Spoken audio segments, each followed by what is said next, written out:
Good morning, good afternoon, good evening, whatever time you happen to be watching this. I hope you're all having a good day. Today, I'm going to move away from nonfiction and code girls into types of novels because the reading we're going to be doing for the next three books is going to be nonfiction. Or, excuse me, is going to be fiction. I apologize. It's going to be fiction. We're going to deal with novels. And I think it's important to understand that we are going to be analyzing these novels and trying to determine what they are and what they aren't. So let's begin with just a quick and dirty overview. Once again, I want to do why bother. From the syllabus, students will develop the ability to read critically, to reason, and to write critical, persuasive prose. The ability to read critically, so we're going to look at this thing and read it critically. We are going to reason about what it is and what it isn't. And you are going to write critical, persuasive prose telling me what these next two novels are or aren't. As we go through this thing, I think it's important to understand that we need to make sure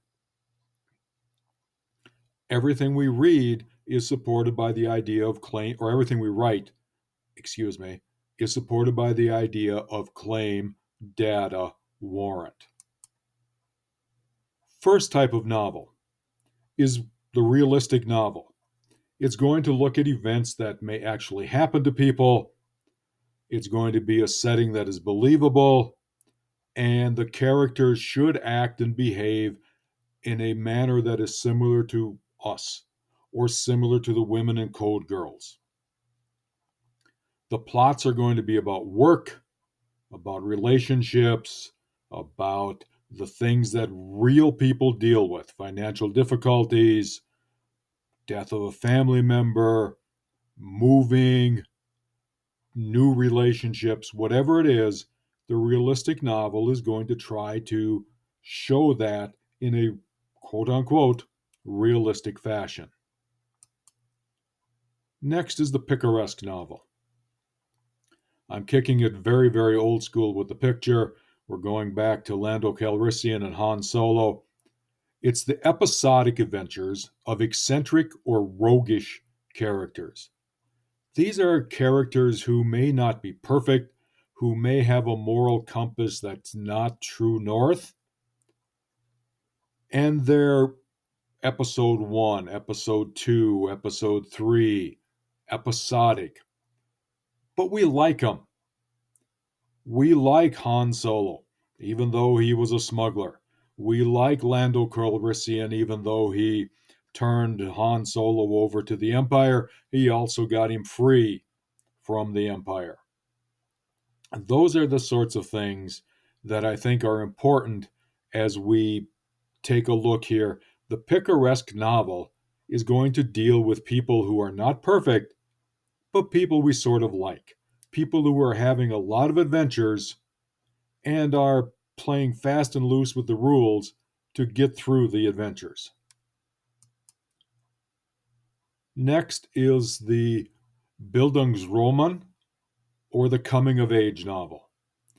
And in the coming of age novel, the key element is an epiphany.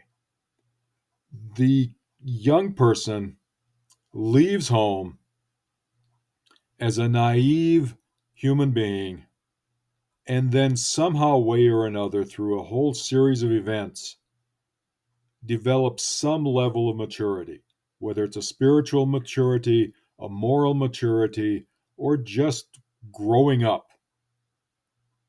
And so this type of novel is often called a coming of age novel. It deals with younger people who are tossed into the cruel cold world and they grow up, or they fail to grow up and are kind of left in a situation that's worse than when they were at home. Detective fiction. There's going to be a longer section on detective fiction, but detective fiction is somebody, whether it's an amateur or a professional, seeks to solve a crime. by a professional. It can be a private detective who gets paid to do the work, or it can be a police officer or a group of police officers whose job it is to solve crimes. There are 3 or 4 kinds, and we're going to go into more, but right now, there's the traditional detective fiction. You see the picture of Benjamin Cumberbatch, Sherlock Holmes, 221B Baker Street. This is the classic detective. He's using reason. He has powers of deduction far beyond the average person, and he solves the crime through the powers of deduction. And as people read the book, they're attempting to solve the crime along with the detective. There's hard-boiled detective fiction. One of the classic hard-boiled detective characters was Sam Spade, and the focus here is on the detective's code, how the detective puts a moral code together to deal with an immoral world. And usually the focus is on his character and the character of the people he interacts with, not on the puzzle. Next, we're going to talk about romance. The basic romance, the old fashioned thing, the old fashioned definition of romance was this knight who took up an adventure for a lady he may or may not have met. And by lady, I'm talking about a woman of the court. And she was idealized, she was put on a pedestal, and the knight was idealized and doing things for no gain. Perhaps he would get her handkerchief at the end. That's the original definition of romance, the age of chivalry. Obviously, we've come beyond that, and now the romance usually has the heroine, and the heroine is going to be somebody that readers want to support, and she will be feisty and she will do everything she possibly can to get the guy, no matter what, gets in her way. And at the end, we have the happy ending. Love conquers all. Everybody smiles. Everybody's happy. There is joy. And there are lots of bodices ripped and shirts opened. And they can be open door, closed door. We're not going to deal with that very much. Science fiction. Science fiction is about the science. It's about the technology. It might have time travel. It might have parallel universes. It might have contact with extraterrestrial life. But it's about the science. It's about the tech and how the characters deal with the science and the tech. There is hard science fiction. And hard science fiction probably won't have time travel because, according to the rules of science, we can't do it. And if we have people going to distant galaxies, they have found a way to warp time to get them there, or they have found a way to put them to sleep in some, suspended animation so that they wake up as they're coming into orbit around this new planet. Hard science fiction does not allow people to violate the rules of science as we know them. If you've seen the movie The Martian, he's growing potatoes. He can't grow potatoes once the greenhouse explodes. The Gothic novel. The Gothic novel, I think the most famous one is probably Wuthering Heights. If you read Great Expectations, there's elements of Gothic in Miss Havisham's house. It's going to have some ghosts. A lot of times, the decay of a house, the decay of the building is just as important as the characters. it emphasizes shadows and dark alleys and dark hallways and candles and lights that go out at inopportune time. And as I said, supernatural elements, ghosts or whatever. It's about doom and death and decay. Magical realism. I like this genre. It's tough to teach because it is, as you see the word here on the slide, convoluted. It is hard to get a grasp on it. There are dreams, there are fairy tales, there are myths, and they all take a twist.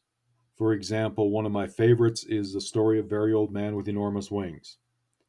And we have a very old man with enormous wings falling to earth.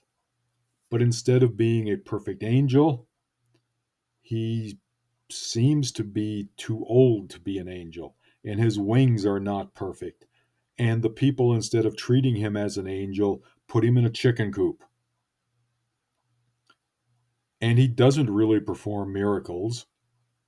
And eventually, people decide that there are other sideshows that are worth seeing instead of him. And eventually, he just flies away. And the couple who kind of put him in the chicken coop decide that angels were more trouble than they were worth. Dystopia. The dystopian novel has this idea that the citizens are oppressed, they live in squalid conditions. Those of you who have read The Hunger Games or any novel like that, that's a dystopian novel. The whole idea is bad crap is happening. If I can do a short version, it's SHTF has created something that's not perfect. In fact, it is the exact opposite of perfect every stretch of the way. Fantasy. And we are going to spend more time on types of fantasy as well. But when we're dealing with fantasy, we've got magic, we've got supernatural creatures, we've got folklore. And fantasy is going to have the monsters you see on the slide. It's going to have the Frankenstein type monsters. It's going to have werewolves. It's going to have fairies. It's going to have vampires. It's going to have druids. It's going to have magical creatures of all sorts. And they are going to be working into the story, and they're going to have their own sets of realities. So the reality of a Harry Potter fantasy is going to be different than the reality of the Lord of the Rings fantasy. But both of them fit into that. And again, we will break that down into more detail, just like we're going to break the detective novels down into more detail. Allegory.